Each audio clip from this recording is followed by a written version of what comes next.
네, 이렇게 중국의 악재가 세계를 흔들고 있는데요. 중국 경제 세계 2위의 경제 대국으로 부상을 했습니다. 하지만 여러 가지 격을 봤을 때 세계 2위까지 중국은 아직까지는 가지 못하고 있는 상황이죠. 특히나 금융 환경이 상당히 낙후된 상황이고요. 중국 정부는 이를 위해서 여러 가지 대책을 내놓고 있고 중국 정부가 추진하는 것 중에 하나가 위안화의 가치를 높이는 것인데요. 그것에 또 일환이 될 수 있는 것이 IMF의 특별 인출권 SDR 통화 바스켓에 위안화가 편입이 되는 겁니다. 이것을 위해서 여러 가지 작업이 진행 중이고 IMF 쪽에서는 IMF 이사회에서 이달 말에 평가 보고서에 대한 비공식 논의를 진행하겠다. 그리고 결정은 공식적으로 올해 말까지 하게 되는데 일단 IMF 쪽 대변인의 말에 따르면 중국 증시의 변동성은 평가 기준이 되지 않는다라고 밝히고는 있지만 중국 정부 여러 가지 면에서 좀 불안하기는 하겠죠. 여기에 대해서 깊이 있는 이야기를 또 들어보도록 하죠. 한국경제신문의 한상춘 논설위원입니다. 어서 오세요. 네, 안녕하십니까? 네, 먼저 어제 중국 증시 상당히 큰 폭으로 흔들렸어요. 2007년 이후에 하루의 낙폭으로는 최대의 낙폭을 기록했는데 중국 증시 급락에 대해서는 먼저 어떻게 보셨어요? 증시를 얘기하는 사람은 아닙니다. 그러나 방송 전에 방송을 맡고 있는 이 조지현 보도본부장랑 같이 얘기하는데 네. 아주 정답을 얘기하신 것 같아요. 어떤 말씀하셨나요? 이번에 그 주가가 떨어지면 많은 전문가들이 나오면 떨어진 만큼 올라가니까 저가 매수해라 하는 사람도 많은 얘기했는데요. 네. 원래 그렇습니다. 저희 것처럼 그 경제의 기본에 충실해서 이렇게 얘기하는 사람은 항상 정부의 간섭, 정부의 부양책이 시장을 이기는 경우는 없습니다. 그래서 그런 것이 단면이 보여줬던 것이 바로 이런 것이 아닌가 생각합니다. 항상 시청자 여러분도 펀더멘털이 중요하지 차트 분석은 그렇게 큰 의미가 없다는 걸 다시 한번 좀 말씀드리는데요. 아시겠습니다는 중국 증시가 지난달 12일 날 5,167까지 올라갔죠. 상당히 많이 올라가서 이때 중국 증시의 그 전문가들 얘기 들어본 거 보면 6천 이상 된다 이런 식으로 해서 많은 사람이 얘기했습니다는 사실 중국 증시가 여기 이거 나오고 있으면은 이게 뭔가요? 어제 하루 그림인가? 어제죠. 네. 하루 그림인데 한 달간의 모습을 좀 그려주면 더 좋을 것 같아요. 그런데 사실 중국 증시가 그에 폭락해서 많은 사람들이 떨어진 만큼 다시 한번 좀 올라가지 않겠느냐 하는 이런 시각에서 중국 증시의 그 저가 매수를 권유했습니다는 사실 그의 반등도 해서 4,000포인트대 올라가다가 어제 다시 중국의 주가가 폭락을 했죠. 근데 이 원인을 짚어보는 것이 이렇게 한데요. 많은 사람들이 근본적 원인을 좀 이렇게 얘기하지 않고 미국의 그 금리 인상에 따라서 이렇게 문제를 접근하는데 오늘 한번 이걸 좀 잘 보시기 바랍니다. 결과적으로 보면 주가가 떨어진 데는 마지막으로 이렇게 안전변, 이 심리가 불안할 때는 안전변이 굉장히 중요한데요. 지금 보면 중국에서 안전변 역할을 할 수 있는 것이 그렇게 많지 않지 않습니까? 경기라든가 이런 측면에서 그렇죠. 결국 버틸 수 있는 것이 중국의 그 증시부양책인데요. 이 중국의 증시부양책이 일전에도 말씀드렸으면은 시장을 개입하는 정책이기 때문에 사실상 조 본부장께서도 시장을 이기는 정부의 증시 이렇게 개입 정책이 이렇게 성공을 거둘 수 없다는 얘기와 함께 중국 정부가 위안화 국제화를 지금 추진하고 있거든요. 위안화 국제화는 국제적으로 신뢰를 얻는 겁니다. 가치를 올리는 게 아니라 위안화에 대해 신뢰를 얻는 거거든요. 그런 측면에서는 시장 예상 가능하고 예상 가능하게 해야 되는데요. 이 주가가 이렇게 폭락했다 해서 이걸 느닷없이 시장 질서를 무시하고 쭉 올리면 아무래도 위안화 국제와 충돌이 될 가능성이 있거든요. 그러다 보니까 IMF에서 증시 부양책에 대해서 상당히 부정적 입장을 취하다 보니까 시장 참여자 입장에서는 사실상 안전변이 무너졌다 하는 심리에서 어제 주가가 한 8% 이상 폭락한 것이 아닌가 이렇게 보고 있습니다. 네, 위안화의 신뢰를 얻도록 하는 데에는 또 여러 가지 작업이 있을 수 있는데 앞서서 말씀드린 것처럼 IMF의 SDR 통화 바스켓에 들어가는 것도 그 일환이 되지 않습니까? 이러한 부분도 영향을 미쳤다라는 분석도 있더라고요. 예, 통화적인 측면에서는 가장 중요한 게 그렇지 않습니까? 신뢰, 중심 통화되는 거죠. 일환이 아니고 사실상 가장 중심이 우리 원화가 가장 중심은 뭐냐? 국제 통화가 되는 겁니다. 그런 측면에서는 이러한이 아니고 가장 핵심적 사항이다 이렇게 볼 때 있는데요. 중국이 그렇게 위안화의 그 국제적인 신뢰를 얻기 위해서 상당히 그동안 많이 노력해왔죠. 근데 이 SDR 바스켓 통화에 이렇게 구성하는 것은 이렇게 사실상 이 대목에서 전문적 지식이 없으면 상당히 오해를 받을 수가 있다 하는 걸 말씀드리는데요. 이건 5년마다 검토하는 사항입니다. 네. 왜 5년마다 검토하느냐? 그만큼 중요하기 때문에 그렇습니다. 중심통화가. 그리고 중심통화라는 것은 그렇게 사실상 1년에 뭐 위상이 증가했다 해서 중심통화되는 건 아니기 때문에, 왜냐하면 국제적으로 보면 화폐의 동기에서 오면 거래적 동기, 가치 저장 기능, 예비적 기능에 다 충실하기 때문에 보통 특정 통화가 이렇게 위상이 올라갈 때는 상당히 과거 어떤 30년, 완제너레이션이 필요한 상황이거든요. 그러다 보니까 이렇게 검토가, 연례 검토가 할 필요가 없다 하는 것을 말씀드리는데요. 그래서 지금 라이프 사이클이 짧아졌기 때문에 과거보다는 심사가 좀 짧아지긴 했지만 네. 5년 단위로 이뤘습니다. 그런데 이게 2010년도에 중국의 그 강력한 희망에도 불구하고 사실상 거절당했던 사항이거든요. 그렇죠. 근데 이번에 5년이 지난 2015년에 이번에 마지막 기회다 하는 중국 정부의 시진핑 정부의 야망창에 해서 이번에 검토되는데요. 국제사회에서는 중국의 위상증대와 함께 이게 SDR 바스켓 통화에 그래도 중국이 좀 들어가는 게 아니냐 하는 시각에서 지난번에 5월달 G20 재무장관 회담에서 어느 정도 합의를 해서 계획대로라면 지난달에 2월달에 정례 심사를 거쳐서 그 위에 조정을 거쳐서 연말에 이렇게 결과치가 나와야 되거든요. 근데 느닷없이 지난달 12일에 사실상 중국 증시 폭락과 함께 지금 여러 가지 규제책이 나오다 보니까 국제적으로 약속한 사항을 저렇게 증시 폭락해가지고 이렇게 해서 강력한 자국의 이익적인 측면에서 이렇게 하는데 저 약속을 지킬까 하는 측면에서는 IMF에서 이 증시 규제책에 대해서 부정적 입장을 나오다 보니까 사실상 지금의 그 상황을 맡고 있다 이렇게 보겠습니다. 네, 그렇다면은 위안화의 신뢰를 얻는데 핵심적인 부분이 이것이다라고 지금 말씀해 주셨는데 어떤 것이길래 그렇게 핵심적인 부분인지도 설명을 해주시죠. 네, SDR 바스켓 통화라는 것은 아시겠습니다는 사실상 세계의 중심 통화의 신뢰를 구축하는 문제의 네. 가장 큰 축이고, 또 한 가지는 지금 IMF가 뭐냐 하면 국제 금융시장의 안정을 담당하는 기능이거든요. 그러다 보니까 특정국에서 문제가 되면 사실 IMF의 자금 인출에서 금융시장을 안정을 취하는 이런 과정에서 IMF에서는 골드 트랜지시라고 했습니다. 언제든지 자금을 뽑아주는 문제. 그 다음에 크레딧 트랜지시라고 했습니다. 이것은 원화 자금을 넣으면 거기서 자금을 빼오는, 그래서 조금은 좀 지뢰력이 있죠. 그런 측면에서 보면 그 통화에 골드 트랜지 크레딧 트랜지시가 나오는 통화에 구성 통화가 됐다는 의미입니다. 그래서 요게 편입되면은 세계 중심 통화의 역할을 기축 통화의 입장을 이렇게 된다 이렇게 볼 때 있는데요. 사실상 그렇습니다. 그동안은 4개 통화만 돼 있었죠. 네. 달러와 그다음에 여기 나오고 있습니다. 유로와 파운드와 엔화 4개 통화인데요.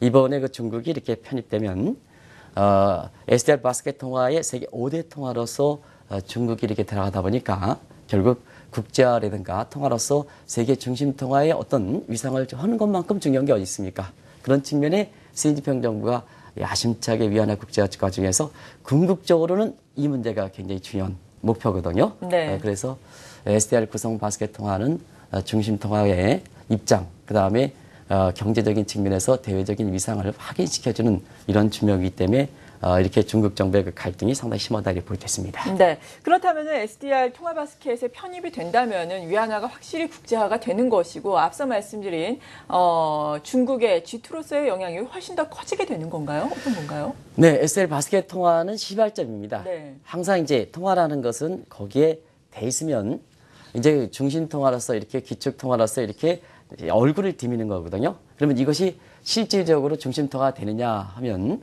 또 사람이 통화를 쓰는 것은 있잖아요. 통화를 쓰는 것은 그 사람들의 어떤 실제 관행에서 이루어져야 되거든요. 네.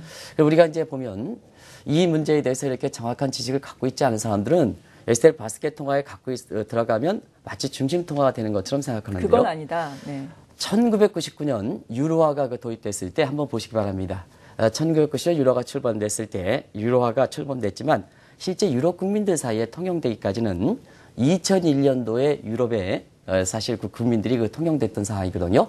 그러다 보니까 이번에 SDR 바스켓 통화에 중국의 정부에 대해 이렇게 되더라도 이걸 실제적으로 세계 국민들이 사용하느냐 하는 건 또 다른 문제다 이렇게 볼 때 있습니다. 네. 그래서 앞서 말씀같이 신뢰 문제를 구축하는 것이 굉장히 중요하다 하는 측면에서 반드시 SDR 구성하면 이제 첫 중심 통화에 얼굴을 디미고 국제적으로 박수를 치는 대목이지 실질적으로 이것이 국제사회에 통용되느냐 하는 문제는 또 다른 문제다 하는 걸 말씀드립니다. 네, 그렇군요.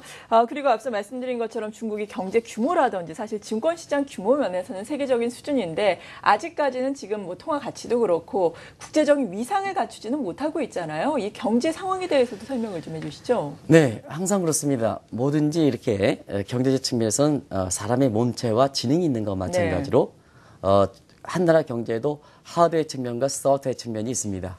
이런 측면인데요. 지금 그 하행국께서 이렇게 말씀하신 것처럼 경제 하드웨어적 측면은 굉장히 그 경제 위상이 높죠. 네. 지금은 이제 명실공히 G2 국가다 이렇게 부르됐습니다. 여기 한번 보시면 알겠습니다는 뭐 수출 위한 보이고 그 다음에 시가총액 GDP적인 측면에서 특정 그 하드웨어 측면에서 위상을 부는데요.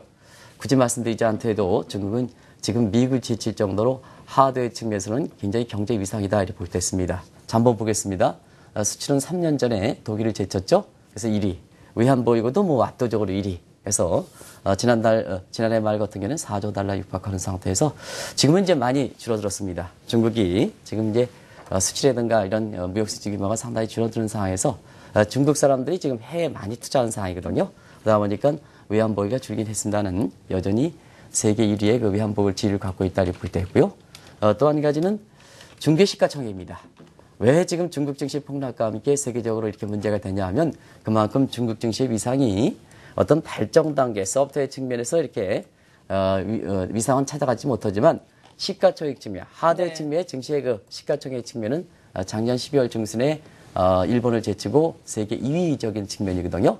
그러다 보니까 이게 주가가 떨어지면 미국 증시까지 하는 리버스 스피리오버 이펙트가 지금 뚜렷한 것이 지금 모습이다 이렇게 보겠습니다.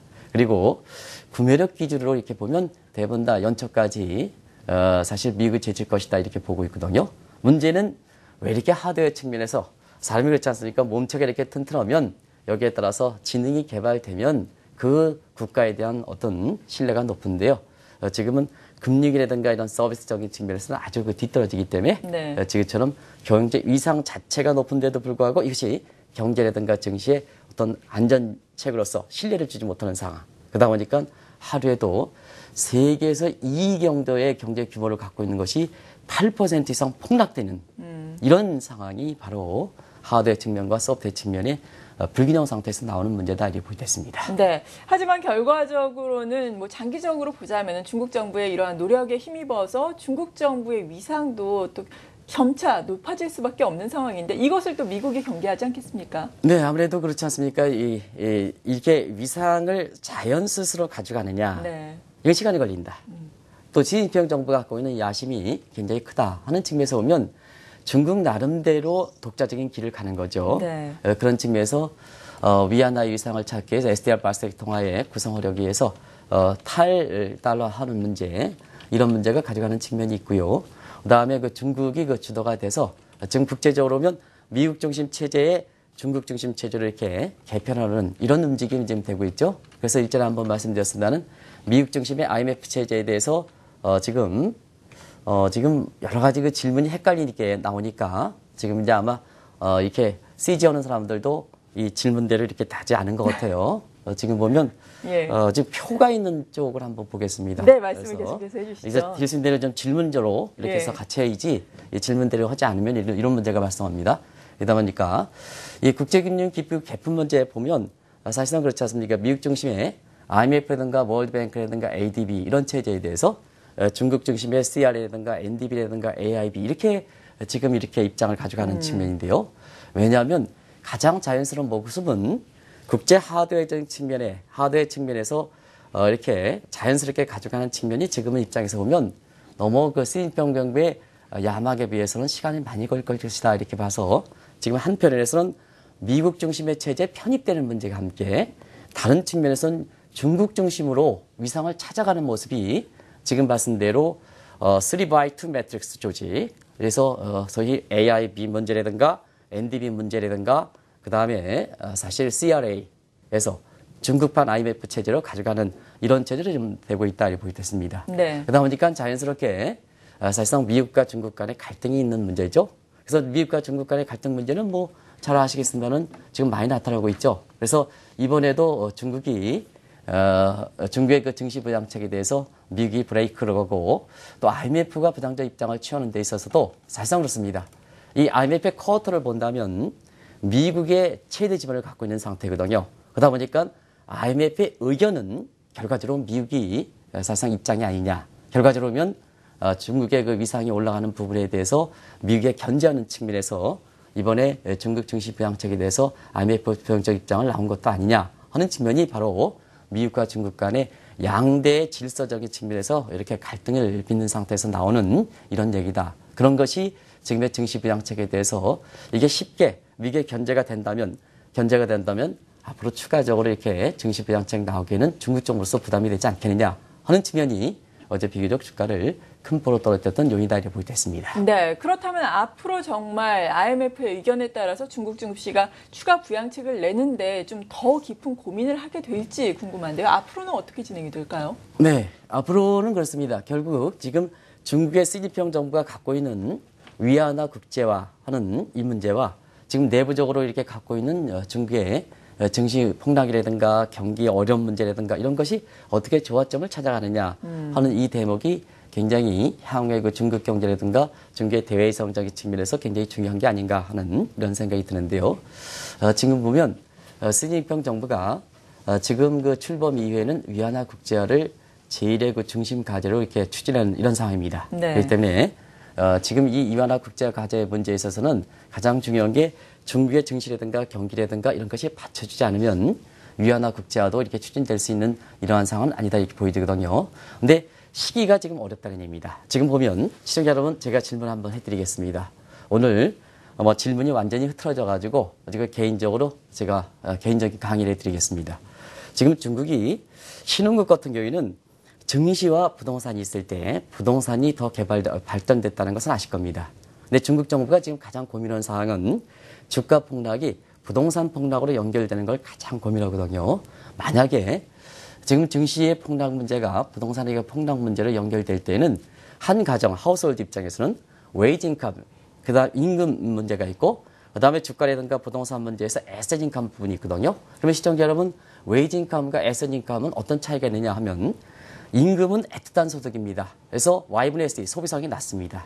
근데 자산소득 같은 경우에는 Y분의 SE, 불로소득 때문에 이게 소비성이 상당히 큰 상태거든요. 그럼 어떤 문제가 발생하느냐 하면 주가 폭락이 부동산 폭락으로 연결될 때는 사실상 그만큼 소비 성향이 높은 자산소득이 떨어지다 보니까 중국의 민간 소비가 떨어져서 경제가 폭락할 가능성이 있습니다. 그러다 보니까 중국 입장에서는 나름대로 증시 하락이 부동산 폭락으로 거품 붕괴로 연결되는 것을 막기 위해서 지금 작년 11월부터 금리 인하를 통해서 증시 부양, 경기 부양에 나선 거고요.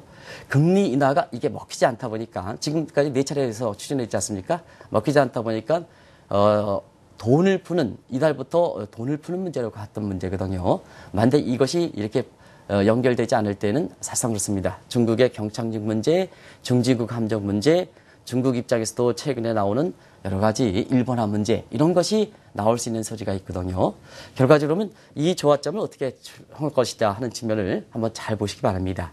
그래서 위안화 국제화 쪽에서 국제를 신뢰하는 문제, 그다음에 중국의 내부적으로 증시라든가 경기를 받치는 문제, 이거에 대한 파리스 믹스를 간 거지 않겠느냐 이렇게 보는데요. 그런 과정에서 시장에서는 부양책 얘기가 나오면 조금 올라가는 거고 위안화 국제화 문제 이런 문제에서 세계적으로 다른 국가의 조화 문제가 나오면 사실 시장 갭이 어려운 문제가 발생하는 거고 하는 측면에서 이게 증시의 변동폭이 상당히 커지지 않겠나 이렇게 이제 보고 있는데요. 그런 맥락에 일어나서 최근에 위안화 환율 변동폭을 확대시키고 여러 가지 변동폭을 확대시키는 제도적 조치가 지금 마련되는 상황이거든요. 그래서 한 가지 말씀드리면 많은 전문가다 이렇게 칭하는 사람들이 여기 나와서 올라가면 많이 올라간다, 떨어지면 떨어졌기 때문에 이제 올라갈 일만 남았습니다. 이렇게 하는 것보다는 사실상 중국의 근본적 문제, 이론적 문제를 토대로 해서 이 문제를 바라볼 필요가 있다는 것을 말씀드리고요. 또 한 가지는 일전에 한 5월 중순부터 중국 증시가 올라갈 때 중국에서 달러계 자금이 많이 이탈됩니다 하는 이런 문제를 말씀드렸습니다. 어제 중국의 증시가 이렇게 떨어지는 데서 외국의 외국 자금직에서 달러계 자금이 많이 이탈되는데요. 이거는 미국의 금리 인상에 따른 회리자금 형태가 아니고 지금은 미국에서 몰코룰이 실시하고 있습니다. 당초보다. 몰코룰이 실시하는 과정에서 국제적인 플레이어들, 예를 들어서 JP 모건이라든가 골드만삭스라든가 이런 데서 자본을 추가적으로 확충해달라 하는 이 요구가 들어갔거든요.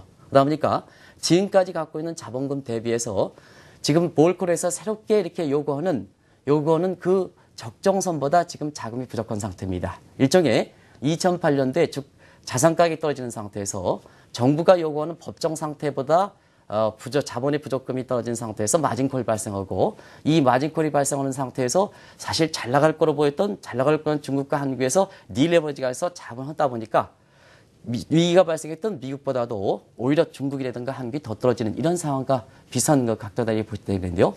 자본이 확충이 되기까지 중국과 한국에서 자금을 이렇게 대는 측면이기 때문에 일부 사람이 미국의 금리 인상에 따라서 사실상 자금이 이탈된다. 이런 쪽으로 규정시키는 것은 바람직스럽지 않다. 이렇게 보십니다. 그래서 제도적으로 그 자본이 확충하는 측면과 같이 결부되어 있다는 것을 좀 말씀드리고 싶습니다. 그래서 차트 분석에 떠지면 올라간다. 올라가면 더 올라간다. 이런 시각으로 중국 증시를 보면 중국의 그 경기라든가 제도적 측면이라든가 그다음에 지금 미국이라든가 이런 측면에서 나오는 문제를 제대로 읽을 수 없다는 것을 좀 말씀드리고 싶습니다. 네, 중국과 관련한 큰 틀에서의 이야기를 들어봤습니다. 중국 증시와 관련해서 또 이것이 우리 증시에 미치는 영향은 계속해서 또 다른 분들의 이야기도 역시 들어보도록 하죠. 한국경제신문의 한상춘 논설위원이었습니다. 감사합니다.